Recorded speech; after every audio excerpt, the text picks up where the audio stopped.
자, 반갑습니다. 최면토입니다. 오늘은 중국 증시에 대해서 살펴보겠습니다. 다들 아시겠지만 이제는 우리나라 증시가 오히려 미국 증시보다도 중국 증시를 좀 따라가는 그런 형태를 보이고 있습니다. 특히나 작년에 이제 미중 무역 전쟁이 터지면서 본격적으로 중국 증시와 커플링 되기 시작했는데요. 그 이유가 아시다시피 경제적인 관계, 경제적인 이제 밀접도가 중국과 굉장히 뗄래야 뗄 수 없는 관계가 됐다. 이렇게 보시면 되겠습니다. 한국도 대중 수출이 이제 1위를 나타내고 있고요. 이제 중국에서도 이제 한국 이제 물품을 수입하는 그런 탑 3 안에 이제 한국 제품을 많이 수입하고 있기 때문에 이런 식의 이제 현상이 나타나는 것 같습니다. 그래서 중국 증시를 살펴보면서 이제 한국 증시를 이제 대응을 하셔야지만 조금 더 현명한 대응 방법이 될 수 있습니다. 특히나 이제 중국 증시에서 한국 증시보다 중국 증시가 1시간 반 정도 늦게 열리죠. 그때 10시 반에 만약에 중국 증시가 오픈을 한다. 그럼 그때부터 이제 한국 증시도 중국 증시가 급격하게 커플링되는 모습을 보실 수가 있을 겁니다. 그래서 중국 증시가 앞으로 어떻게 진행될 것인가에 따라서 위안화 환율도 있고요. 혹은 이제 원화 환율도 있고요. 이런 식으로 좀 매칭이 되는 부분이 많기 때문에 반드시 살펴봐야 하는 증시가 바로 중국 증시다. 이렇게 보시면 되겠습니다. 보시다시피 중국 증시는 굉장히 큰 하락 이후에 아주 급반등하고 있죠. 특히나 이제 어제 춘절이 끝나면서 장이 오픈됐는데 상승 마감해주면서 굉장히 좋은 모습을 보이고 있습니다. 보시면 이렇게 한번 꺼졌다가 아주 강하게 반등을 하고 있는 그런 모습인데요. 사실상 이제 중국 증시 왜 이렇게 올랐습니까? 미중 무역 전쟁이 아주 좋은 쪽으로 흘러가고 있나요? 저 측면에서 봤을 때는 딱히 그렇지는 않은 것 같습니다. 물론 대화를 한다고는 하지만 좀 오래 걸릴 거고요. 1980년대에 이제 일본과의 플라자 합의 때도 그렇지만 최소 2년에서 3년은 걸리지 않을까 이렇게 보고 있습니다. 특히나 그때 상황과 지금 상황과 좀 다릅니다. 일본은 이제 미국으로부터 이제 군사력이 좀 종속 관계였고요. 그때부터 이미 미군이 이제 일본에 주둔해 있었죠. 그리고 이제 미국으로부터 이제 자주방위를 이제 혜택을 받고 있었던 때가 바로 그때고요. 특히나 또 두 번째로 경제 부분에서도 굉장히 밀접했다. 특히나 이제 일본은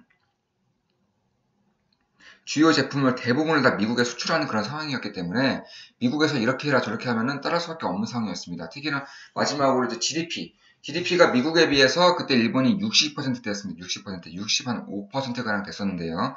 지금은 중국은 이제 미국의 이제 GDP 비율을 따졌을 때 대략 한 70%에서 75%가량이 된다고 합니다.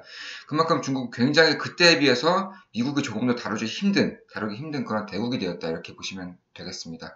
그래서 미중 무역 전쟁은 쉽게 끝나지가 않을 것 같습니다. 특히나 이제 미국이 중국으로부터 원하는 것이 2025년 기술 굴기를 완전히 포기해라.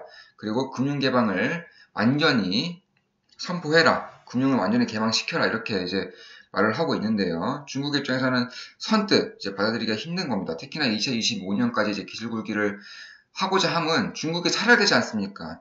중국도 이미 인건비가 많이 오르고 있습니다. 이미 경제가 굉장히 커지고 있고 국민들의 문화적인 수준이 점차 높아지고 있기 때문에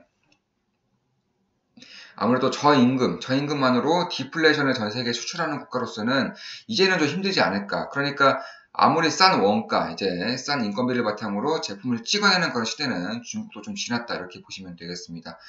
그래서 이제 나머지 하나 저체면서가 보고 있는 것이 바로 금융 개방입니다. 이 부분은 꼭 해결이 되어야지만 미중 무역 전쟁이 성공적으로 좀 마무리가 될 수 있다. 그리고 이 과정에서 이제 2년에서 3년 정도 걸릴 거라고 저체면서는 보고 있습니다. 자, 중국 증시 이렇게 많이 올랐습니다. 그 첫 번째 이유가 바로 정부 정책입니다. 보통 이렇게 위기가 닥친 이후에 이런 식으로 급반등하기까지는 정부 정책이 먼저 선행되는 경우가 많습니다. 시중률 인하했죠. 그리고 금리도 인하하겠다고 발표를 하고 있습니다. 이미 인하를 하고 있고요. 그만큼 정부 정책에서 이제 중국 증시로의 이제 유동성 확보를 굉장히 적극적으로 하고 있다 이렇게 보시면 되겠습니다. 이에 따라서 주식시장으로 유동성이 공급이 되었고요. 마지막으로 기업 실적까지 잘 나와준다면은 중국은 이제 다시 한번 이런 이제 시장을 탈피하면서 조금 더 시장을 좋게 가져갈 수 있다 이렇게 보시면 되겠습니다.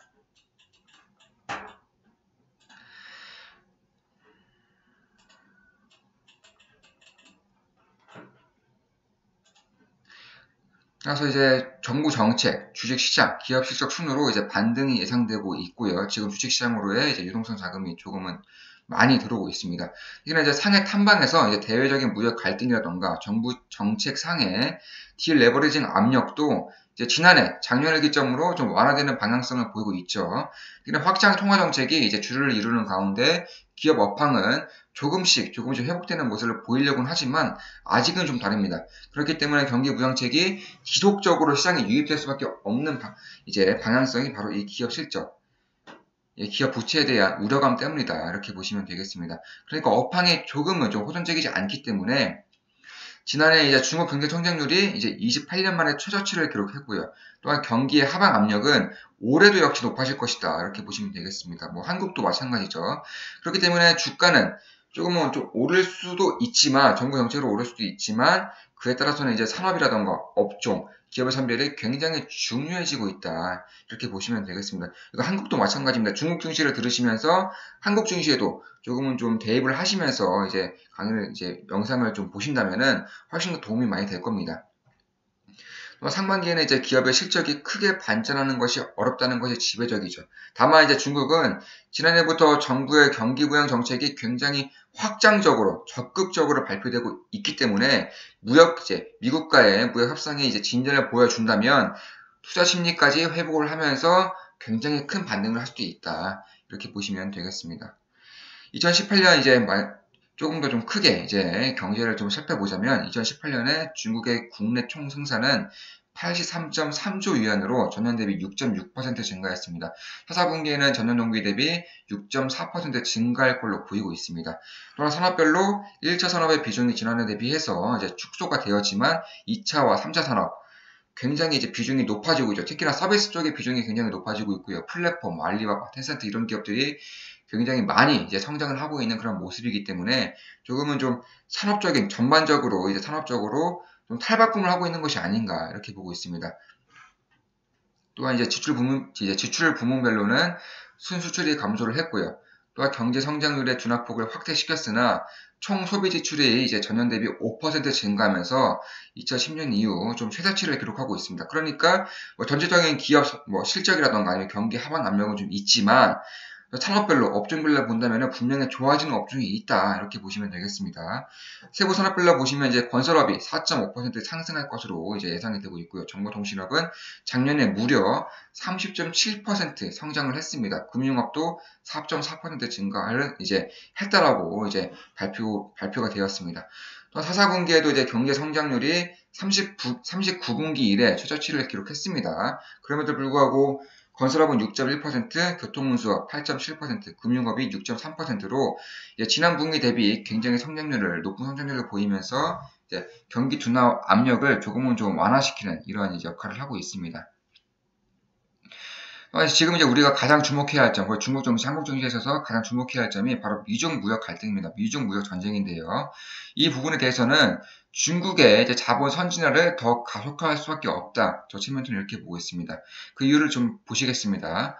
미국과의 무역 갈등은 이제 중국 그리고 무역과 자본시장의 개방 가속화를 촉진하는데 해외 기업가 그리고 금융이 중국의 높은 규제의 벽을 이제 좀 뚫을 수 있지 않을까 이렇게 보고 있습니다. 지금까지는 벽이 굉장히 높았지만은 금융이라던가 혹은 해외 기업이 중국으로 이제 효율적으로 진입하는 것이 가능해지고 있다. 이렇게 보시면 되겠습니다.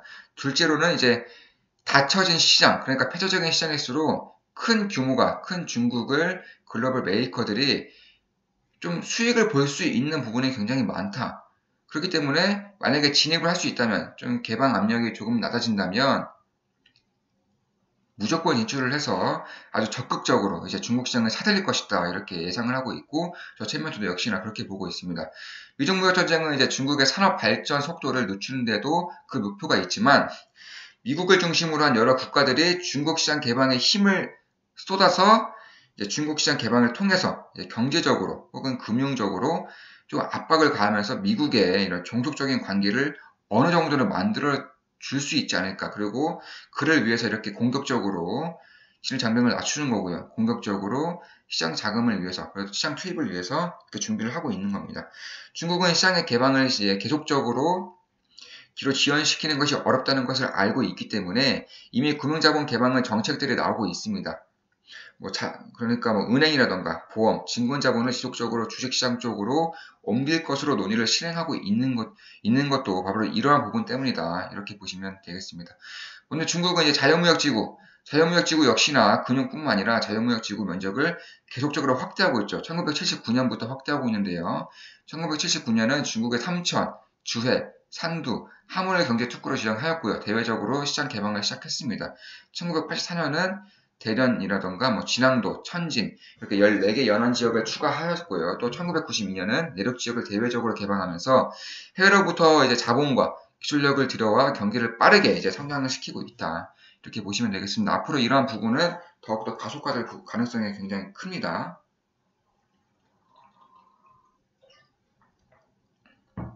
목 아파 죽겠습니다. 예, 구독, 좋아요 이제 눌러주세요. 저 목 아파 죽겠습니다. 자, 그럼 주식 개방, 이제 주식시장의 개방이 될 것이다. 이렇게 보고 있는데요. 주식시장 측면에서도 이제 후강통이라던가 성강통에 이어서 푸른통 등의 개방이 지속적으로 될 것이다. 이렇게 예상이 되고 있습니다. 특히 올해는 FTSE와 MSCI 신흥시장 지수의 중국 본토의 편입 비중이 굉장히 많이 확대되고 있습니다. 그러니까 본토의 해외 자금 유입세가 굉장히 적극적으로 활발하게 이어질 전망이다. 이렇게 보시면 되겠습니다. FTSA, MSCI 중국 본토 기업 편입 비중 확대로 인해서 먼저 FTSA 신흥시장 지수에는 A주 유통 시가총액이 25%를 편입할 예정이고요. 이를 단기적으로 2019년 6월에는 20%, 9월에는 40%, 2020년 3월에는 그 이상까지 이제 확대가 될 예정이다. 이렇게 보시면 되겠습니다. 또한 MSCI 이제 신흥지수, 신흥시장 지수에 이어서 이제 올해는 이제 8월에는 여러 지수를 포함시키면서 여러 기업을 포함시키면서 2020년 5월에는 중형주까지, 그러니까 이제 우량주, 대형주뿐만 아니라 중형주까지 포함시켜서 중국 본토 유통 시가총액의 20%까지 편입 비중을 확대시킬 것을 이제 검토 중인 것으로 나타나고 있습니다. 중간미에서는 이제 올해 중국 증시로 유입되는 해외 자본 규모가 6천억 위안으로 작년 대비 2배 정도가 늘어날 것으로 예상이 되고 있고요. 중국 시장, 중국 주가 상승 모멘텀이 상당히 높은 상황이다. 이렇게 보시면 되겠습니다. 특히 올해 중국의 이제 채권이라던가 주식시장을 비롯한 자본시장의 개방이 가속화되고 있고 외국 투자자들에 대한 규제가 완화되면서 외국인 투자자의 위안화 자산에 대한 투자 수요는 빠르게 확대될 것입니다. 따라서 위안화의 가치가 상승한다면 달러 가치가 이제 상대적으로 좀 약달러로 보이면서 이제 한국 증시라던가 신흥국 증시에 해외 자본이 굉장히 활발하게 유입될 가능성이 굉장히 커지고 있다. 이렇게 보시면 되겠습니다. 그로 인해서 글로벌 메이저 지수 편입은 국가 주식 입장에서는 이제 유동성 측면, 시장 수급 측면에서는 굉장히 긍정적이다. 이렇게 보시면 되겠습니다. 특히 중국 내부에서의 조치를 좀 살펴보자면 이제 중국 외환관리국은 1월 14일에 이제 QFLII 투자 한도를 1,500억 달러에서 3천억 달러, 그러니까 중국 증시 이제 투자 한도를 3천억 달러까지 높였습니다. 소진율은 67.4%고요. 310개 기관이 승인을 했고 이어서 31일 이제 증감회에는 중국 자본시장 개방을 촉진하고 그리고 그 해외 자본 유치를 확대하기 위해 더욱더 이제 제도를 좀 통합하면서 좀 더 효율적으로 해외 자금을 끌어들이기 위한 그런 이제 발돋움을 하고 있습니다. 세부적으로 이제 외국인 투자자의 신청 자격을 낮추고 심사 절차를 간소화하는 내용을 담고 있으며 투자 대상도 크게 확대되고 있다. 이렇게 보시면 되겠습니다. 장내 주식 및 채권 외에도 장외 증권을 매입할 수 있게 되고 있고요. 또한 사모펀드, 그리고 투자 및 채권 RP 거래도 이제 허용될 것이다. 특히나 이제 금융과 원자재 선물 옵션에 대한 투자도 가능하게 되었다. 이렇게 보시면 이제 되겠습니다. 따라서 투자자들에게는 자본시장의 신뢰도 회복과 함께 이제 향후 중국 시장은 글로벌 금융시장에서 안정적인 사업가, 유망한 투자처로서의 역할을 할 수 있게 될 것으로 이제 판단이 되고 있는 부분입니다. 따라서 이제 중국 시장은 앞으로도 금융 개방이 좀 확대될 것이고요. 아무래도 좀 기술 개발의 꿈을 놓칠 수 없다면은 금융 개방은 어쩔 수 없이 해야 될 부분을 조금 더 다가서고 있고요. 미국 입장에서도 기술 개발을 최대한 좀 늦춘과 동시에 아무래도 좀 없앨 수는 없죠. 기술국을 포기해라? 말도 안 되는 겁니다. 따라서 좀 반대, 이제 다른 쪽이 금융을 좀 개방을 시키면서 경제적인 이제 종속 관계를 만들어내기 위해서 굉장히 애를 쓸 것이다. 이렇게 보고 계시면 이제 좋겠습니다. 그래서 금융 개방이 이루어짐에 따라서 신흥국 시장에 전반적으로 좀 꽃을 필 것이다. 특히나 중국 증시도 올해 좀 괜찮게 오르지 않을까. 특히나 내년까지 좀 오르지 않을까. 물론 거품이 생성되면서 그 폭락의 여파는 훨씬 더 클 겁니다. 그 폭락이 다가온다, 매도 시점이 다가온다 하면은 저 채매도가 역시나 이제 분석 영상 찍어 드릴 거고요. 지속적으로 이제 좋은 영상으로 찾아뵙겠습니다. 좋아요, 구독하기 눌러주시면 감사하겠습니다. 중국 시장, 중국 증시 분석이었습니다. 필승!